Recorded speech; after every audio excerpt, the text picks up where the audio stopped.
बिस्मिल्लाहिर्रहमानिर्रहीम।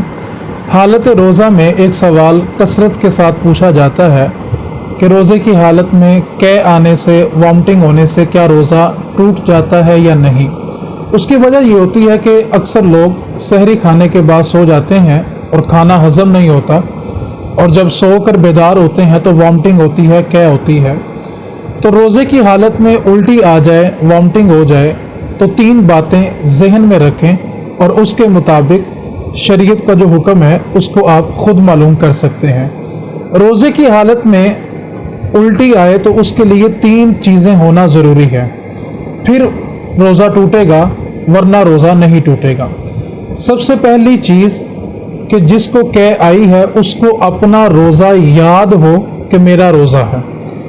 दूसरी चीज़ कि उसका ज़ाती अमल हो, यानी मिसाल के तौर पर कोई हलक में उंगली उतार ले या किसी ऐसी चीज़ को सूंघता है जिससे दिल कराहत महसूस करता है और कै आ जाती है, उसका ज़ाती अमल हो और उस सूरत में कै आई हो।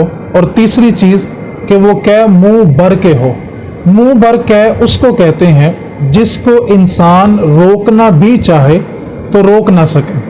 अब ये तीन की तीन चीज़ें जमा हो कि उसको रोज़ा भी याद हो, उसका ज़ाती अमल शामिल हो और कै मुंह भर के हो।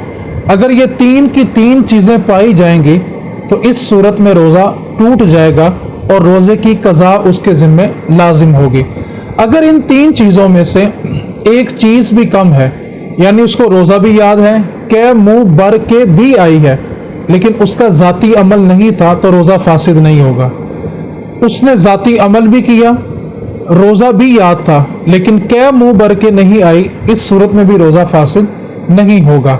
उसको अमल भी शामिल था, कै भी मुंह भर के थी, लेकिन रोज़ा याद नहीं था, तो इस सूरत में भी रोज़ा फासिद नहीं होगा।